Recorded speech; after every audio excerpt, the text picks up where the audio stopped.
In this lesson, we'll explore how effective dialogue propels a scene's development. How do transitions between scenes function? How can we create a sequence that flows seamlessly from one to the next? Maintain a good rhythm. Please check out this outline I created for a potential short film. I think you'll find it intriguing. And we will examine the scenes to evaluate their effectiveness. The initial scene of this short film is where our analysis begins. Carlos tells his friend Anna that he wants to break up with his boyfriend Fabian. The second is Carlos tearfully telling Anna that he broke up with Fabian. Carlos goes to therapy and tells the psychologist that he is sad about the breakup and hasn't been able to get out of bed for a week. Carlos talks with his mom about how free he feels being single and that he is taking some crazy vacations. Carlos talks on the phone from a hotel in the Caribbean and tells Anna about the crazy things he's done and confesses that he realized he needs to get back with Fabian. In the outline, there are two changes, right? First, the character breaks up with another character, right? There's his conflict, then he experiences certain things, enjoys his freedom, does crazy things, what he calls crazy things, and then, because of those crazy things, at some point, he realizes that he really misses his ex and wants to return. If you notice, as I have written this outline, scenes get resolved solely through dialogue. The character resembles a parrot, merely echoing words to other characters. It feels like a repetitive exchange about the things that have happened, but precisely the things that have happened that might matter to us. For example, saying what it means for this character named Carlos to live an experience. What does freedom mean to him? In this outline, everything is resolved through dialogue. In reality, in cinema, what truly matters to us is precisely that. We need to see them, as only through seeing can we uncover who this character truly is. Otherwise, we are left with mere commentary on actions. This means we miss the breakup with Fabian and overlook when he feels depressed at home. Without these visuals, the depth is lost. We miss the moment when he, feeling much better, decides to take a vacation and plan some wild trips. We also miss when, during one of those wild vacations, a specific event occurs, adding to the adventure. The character discovers that he is out of his mind, that what he really needs is to return to that place where we will be familiar, because we will already know the character of Fabian. Since I consistently start by creating detailed outlines and developing them thoroughly, which is an approach I recommend to everyone. In my experience advising on scriptwriting, I've emphasized not to overly depend on dialogue or solve every action through it. Balance is key in storytelling. It's just another action. Here's an example. Picture two characters in conversation, exchanging thoughts and ideas about a goldfish they see in a fish tank. I have to think about what's behind that dialogue, and that's why in dialogue it's essential to think about subtext. In reality, what is being done is a person talking to another about the goldfish is trying to win them over, or is it the opposite, threatening them? They will possess intricate relationship dynamics communicated through subtle cues and codes that we must decipher to grasp the true essence of each scene. Often, the spoken words and the underlying message diverge. Thus, I urge you to concentrate on the choices characters make as they navigate these complexities throughout your outline. Include dialogue only in scenes that are essential and impactful. Necessary because dialogue transforms into action. What does this mean? It mobilizes something. The scene doesn't remain the same through dialogue. I'll go to my project. In my project, there are clearly scenes that need dialogue. For example, when Ramon's grandmother, Lexija Claudia, wants you to pay him the money she lost because Gurka injured one duck and killed another. This scene needs dialogue to be resolved. How should I outline it? I just described the dialogue, ensuring it captures the essence of the conflict and the character's emotions effectively, without writing it, simply saying the grandmother demands from Claudia and threatens to talk to her parents. With that, it's perfect. What implication does it have in the action? What does it contain? It faces an issue. The dramatic tension builds and evolves steadily. It rises, we have more and more expectations of saying, well, and now how does Claudia solve it, right? The action is projected. That's fundamental. Recognizing these dialogues is crucial. Let's consider the internal workings of each scene. Do you recall this temporal map? It helps us understand the sequence and flow of events. If things started in media res, from the end, from the beginning, from the egg. If we write all our scenes with a beginning, middle, and end, what we will do is create scenes. So independent that they will transform into scenes that have a structure that will already be predictable for the viewer. I mean, the characters to go to the restaurant have to enter the restaurant, have to eat, have to pay the bill and leave. Cinema relies heavily on ellipses, which is crucial. I keep cutting and skipping certain moments, creating a flow that engages the audience. And transition from one scene to another. For instance, a character might be dining in a restaurant, and I cut the scene at a moment I find significant, creating a seamless narrative flow. I cut to the character already at home, skipping the parts where he pays the bill, boards the bus, arrives home, and opens the door. This approach maintains a seamless narrative flow by omitting unnecessary details.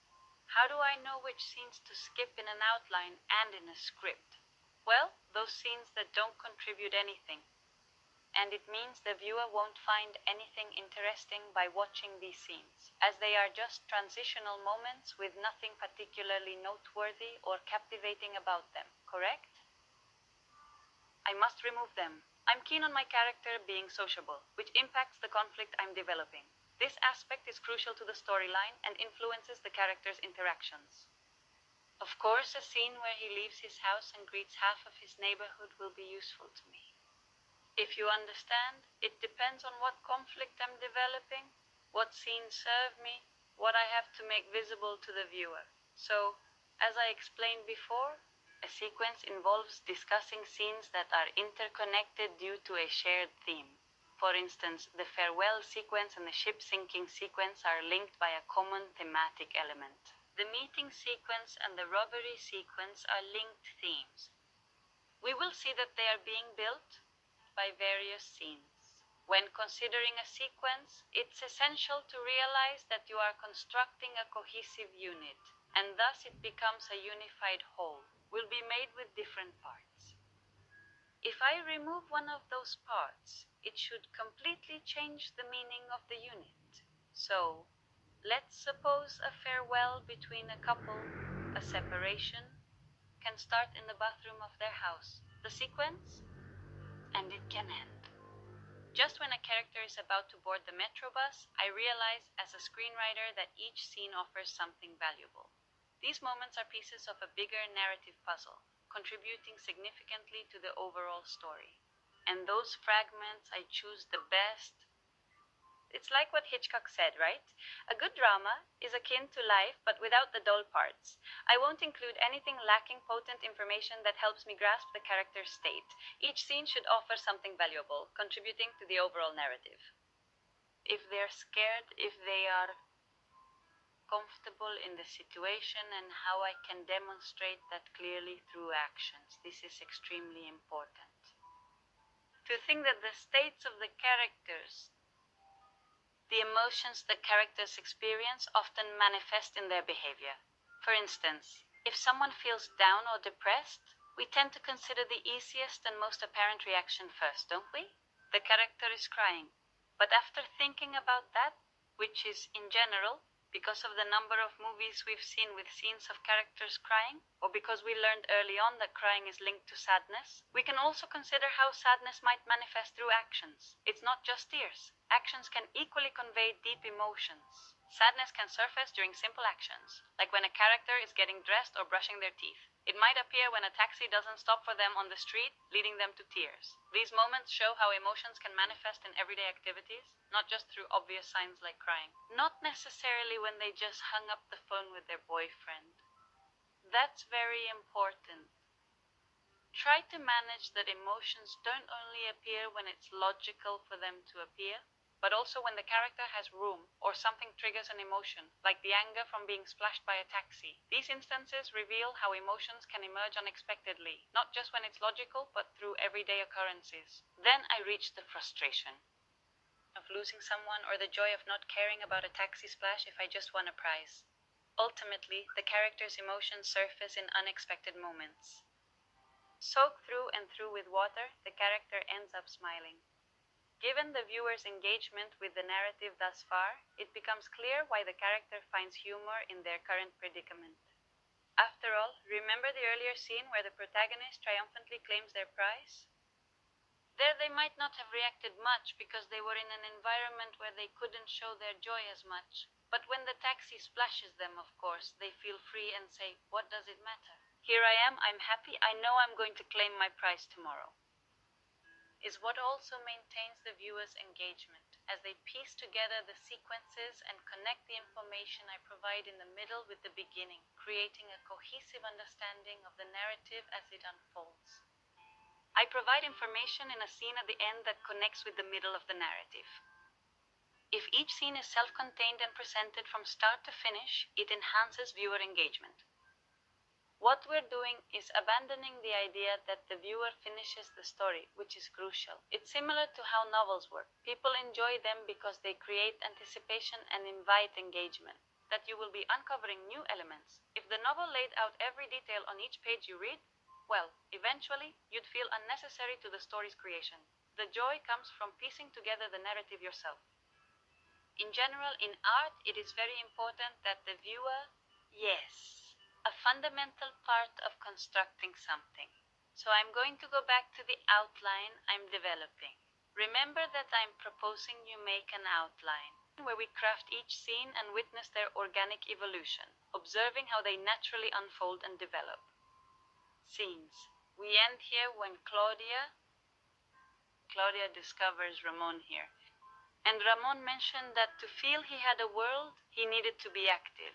In Ramon's character, I noted his attraction to forbidden things. I imagine if his grandmother raised animals, it would be intriguing for him to explore such dynamics. Then for him, one of the forbidden things would be, for example, hunting birds. And he is with a vibe. Hunting birds in the forest. I'm not so interested in the scene where they introduce themselves. I believe children don't interact like adults, saying, "Hello, sorry, it's my dog." Their connections are more fundamental, centered around play. However, my character is already a teenager, which adds complexity to how he engages with others and the world around him. So having them run through the forest might seem odd for a teenager. Instead, I believe Claudia is more intrigued by the slingshot. Therefore, it makes sense for her to focus on that. I make a cut. What does a cut mean? It means that in the same scene, I'm going to skip ahead, make a small ellipsis, but I'm not changing time or location. No location, so it's not a new scene. Let me share an anecdote. You know, in the past, movies were shot on 16mm or 8mm film, right? They were actual films, not digital.